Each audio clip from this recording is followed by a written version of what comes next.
This podcast may contain adult themes and strong language.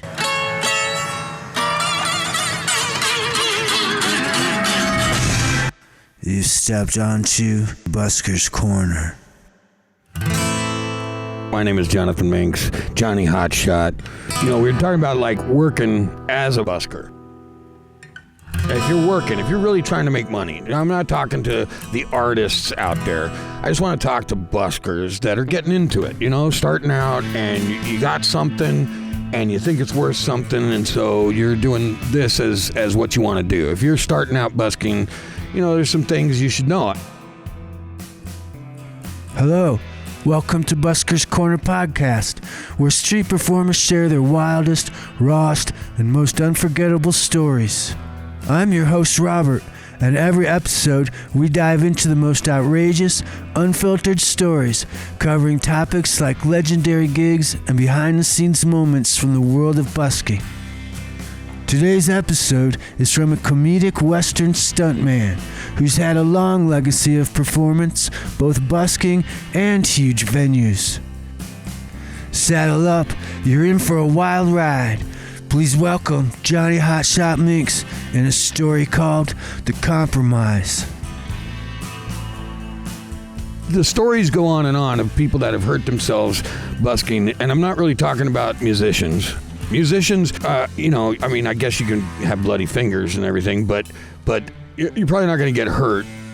If you're busking and you're doing a show and you're trying something dangerous, you're taking risks, and you're doing it in a less than ideal venue. So you got to realize those risks, really. You'll be called on to do things in other venues. Now, I'm going to give you a story of a really, really great guy who was one of the best fire breathers I had ever seen, even much less meet and party with. His name was Bill Wilgus. He was incredible. He did the Renaissance circuit. He did a lot of things, okay? He worked with fire, and he was amazing. I mean, the shit he did with fire was incredible. And he got a corporate gig. And we take corporate gigs because they're really good money a lot of the time, okay? So you can make, you know, a week's worth of busking in one night or more, you know, depending.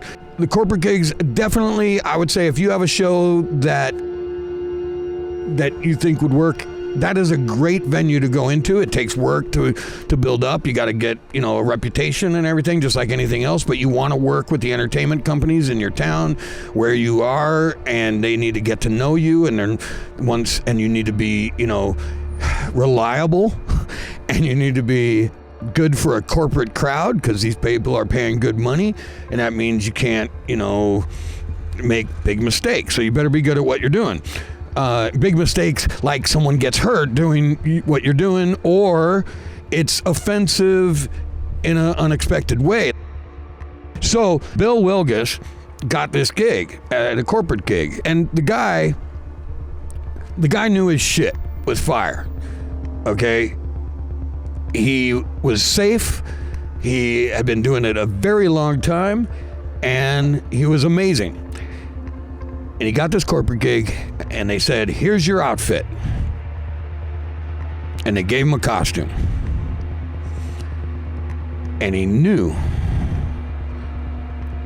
that it was the wrong choice. But they talked him into it. He set aside a rule. If you are working with fire, you cannot wear flammable material. Anybody working with fire knows this. Let me rephrase that. Anybody who is safe with fire knows this. But he let him do it, and he got into the monkey suit, and he did the show. And he lit himself on fire. And I saw him about 5 days later in the hospital, and he knew it. I could see it in his eyes as we talked. He was not going to make it, and he didn't. He died from his burns. So that's the way this ends. If you're working with guns, if you're working with fire, if you're doing stunts, if you are not doing it that way, the way it's supposed to be done every single time, and you compromise safety for applause or for a buck, you will die.